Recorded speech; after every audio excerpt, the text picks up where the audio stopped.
The box itself looked expensive, almost illegally so. It rested in the center of the heavy oak table like a war chest passed down from some legendary pack leader. Polished walnut gleamed under the warm overhead lamp, brass corner protectors shining like medals, and the carved lid featured a proud Siberian husky in profile, head high, framed by interlocking hexagons that formed a subtle paw print when you squinted. Burned into the front in deep gold foil lettering were the words, "Settlers of Catan. The Houndmaster Edition limited to 500 paws worldwide." 4 friends stared at it in reverent silence, the kind usually reserved for championship trophies or particularly good bacon.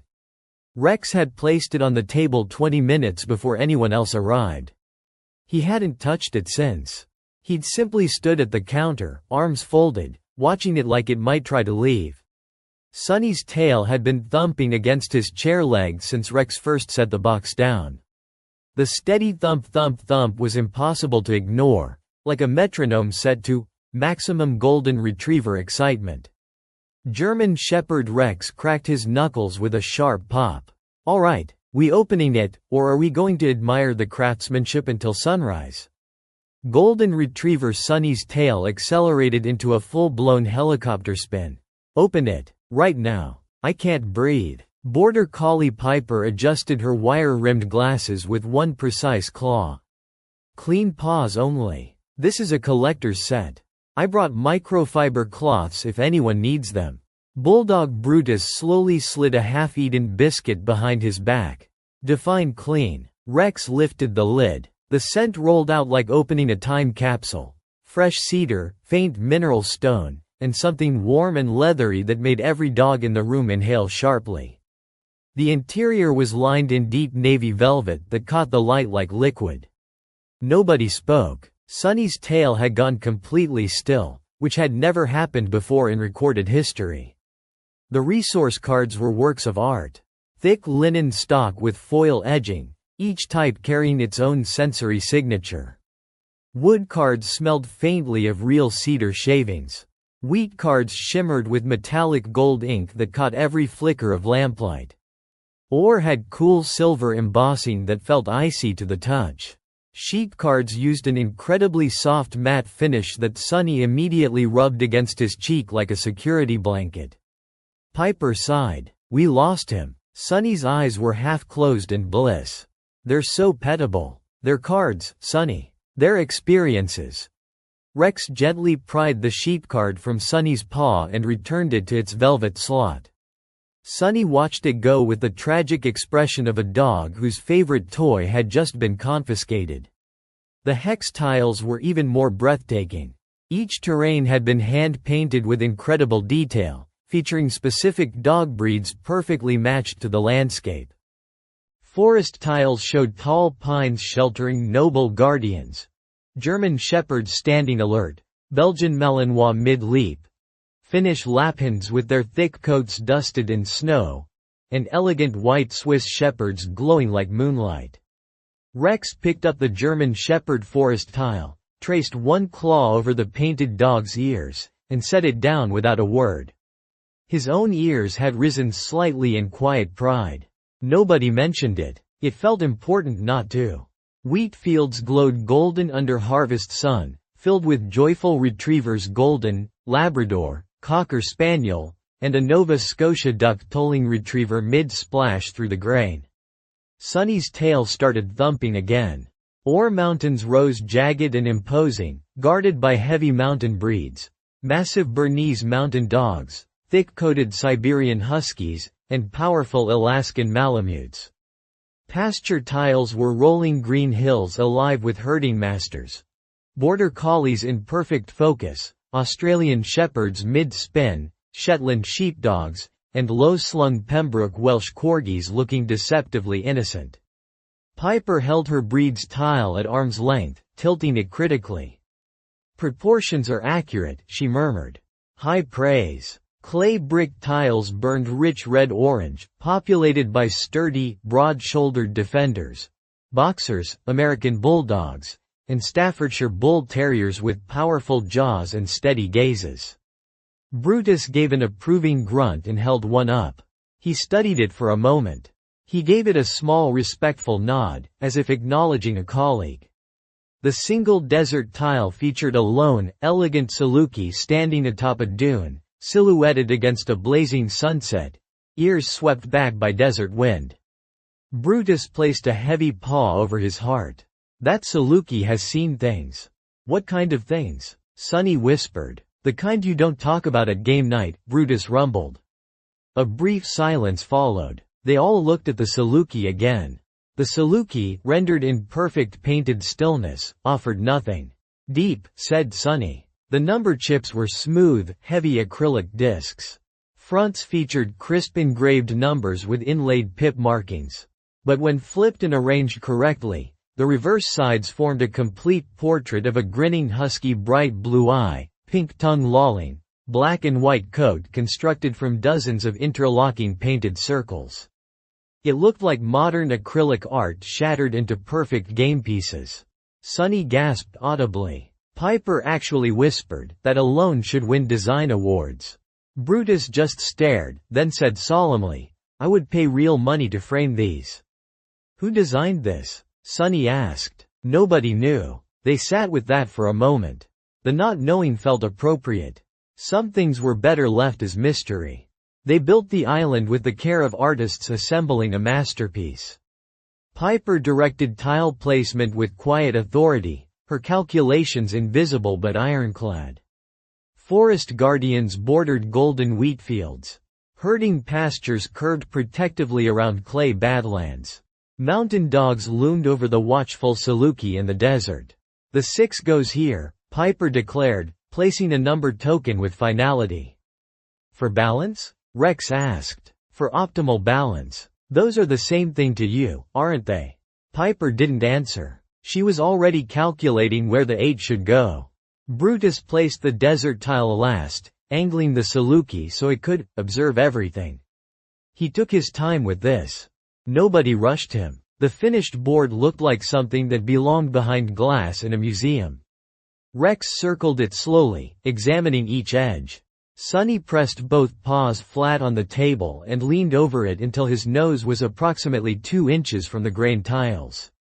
We should just leave it like this forever. Roll the dice, Sonny. 5 more minutes of looking. Roll the dice. It's really beautiful, Rex. I know. Did you look at the corgis? I looked at the corgis. The little legs. Sonny. Okay, I'm rolling. Rex rolled first. A 7. The collective groan could have powered a small city. Rex's grin was all teeth as he lifted the custom robber. A jagged, translucent lightning bolt in electric blue with white energy streaks frozen inside. He held it up to the lamp so the light cracked through it like real electricity. The storm strikes where greed grows fat, he declared theatrically, and slammed it onto Sonny's prime wheat hex.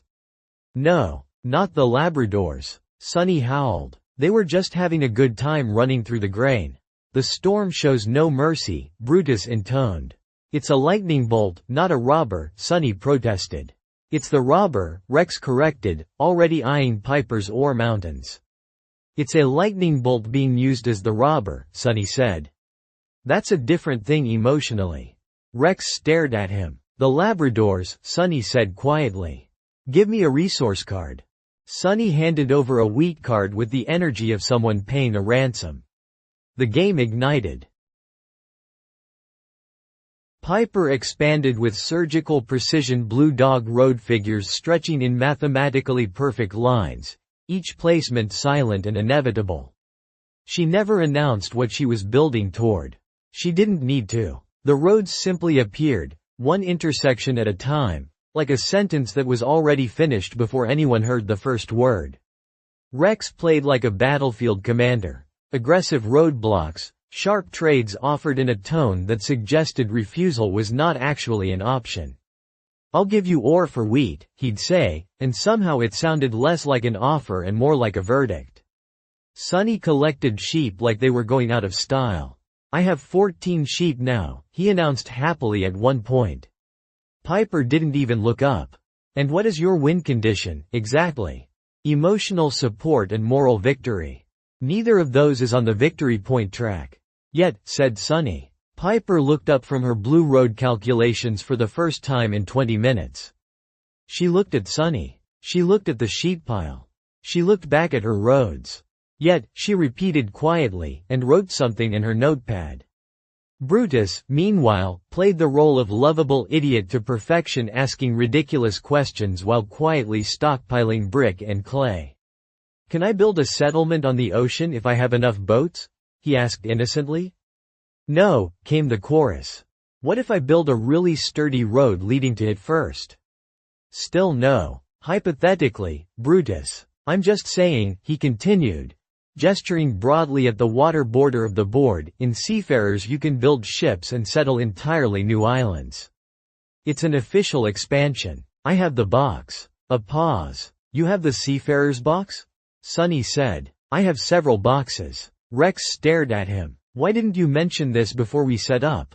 "You didn't ask." "We're playing base game," Piper said firmly, in the tone she reserved for statements that were not open for discussion. "Of course," Brutus agreed.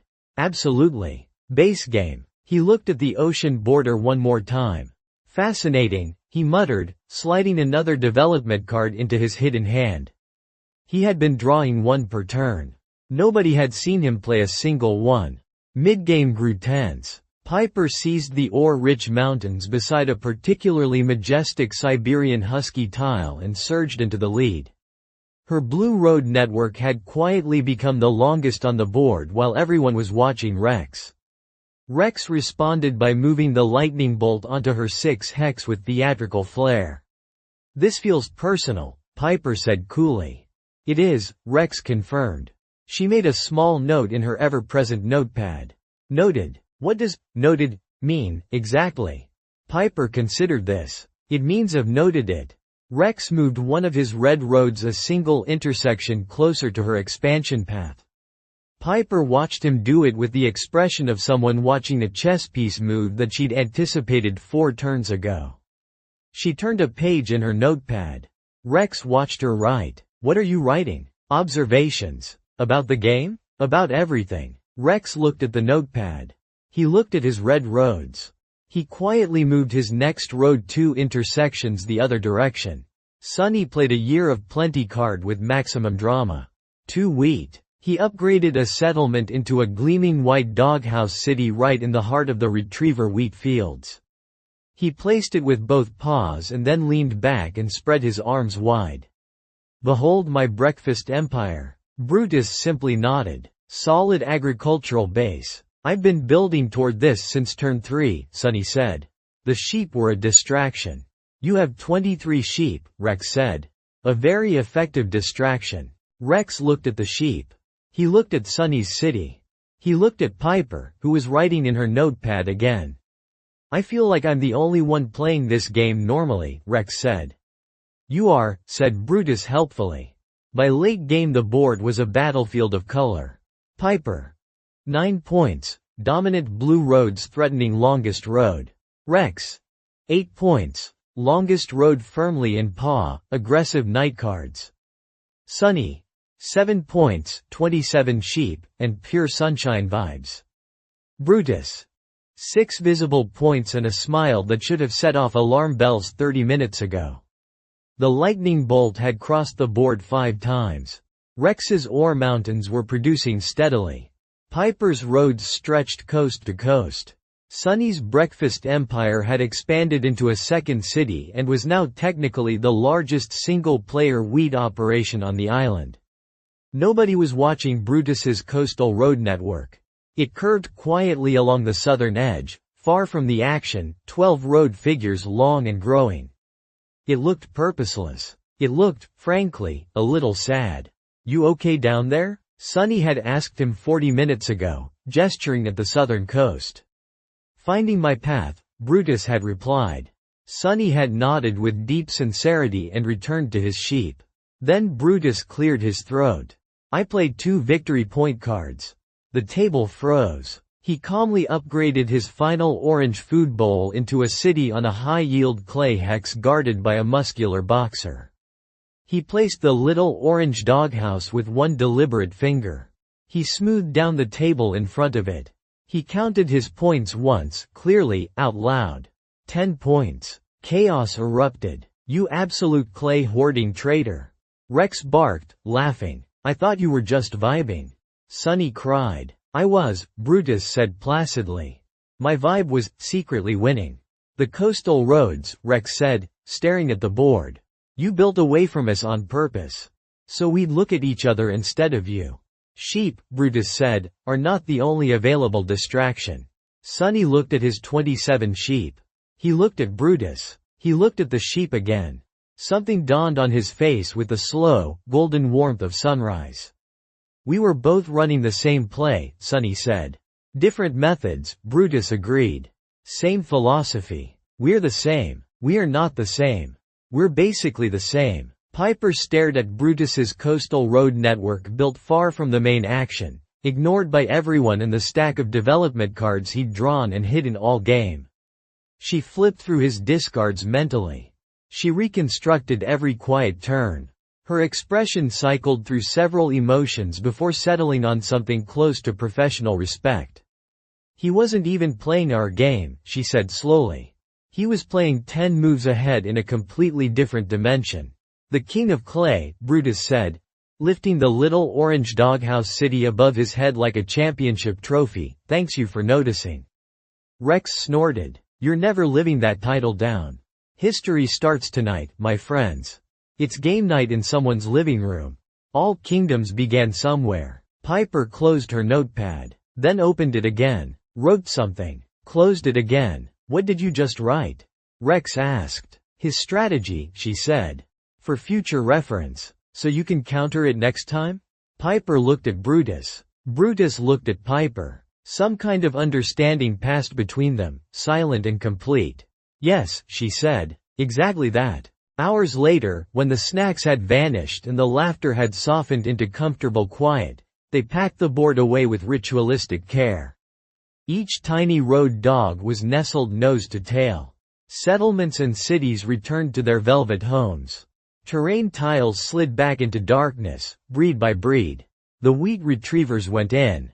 The herding packed. Rex watched each one disappear with the expression of someone watching a painting get rolled up and crated. Brutus placed the Saluki desert tile himself, giving it a respectful nod. Then paused. "You knew, didn't you?" Sunny said. "Knew what?" "That you were going to win. The whole time." Brutus placed the Saluki gently into its velvet slot. The painted figure vanished into navy. "I knew," he said, "that no one was watching the coast." Sunny arranged the number chips one last time so the acrylic husky portrait grinned up at them, blue eyes sparkling. It had observed everything, every rolled 7, every stolen resource, every sheep card tucked lovingly into a growing pile from its vantage point in the center of the board. "He looks proud," Rex observed. "He should," Brutus said. He watched 4 dogs make complete fools of themselves in the most beautiful way possible. Piper closed her notepad, now nearly full, and allowed herself the tiniest smile. Rex looked at Brutus. "Same time next week?" "I'll be here," Brutus said. "Different strategy?" Brutus picked up his coat. "Sure," he said. The way he said it made Rex's eye twitch. "Next week?" Sunny asked, tail already starting to wag again, faster and faster until the whole chair was vibrating slightly. Rex looked around at his friends, then at the closed walnut box that somehow felt alive. "Next week," he confirmed. The Houndmaster Edition, tucked safely on the shelf, seemed to glow just a little brighter in the low light. Patient. Waiting. Entirely certain they'd be back.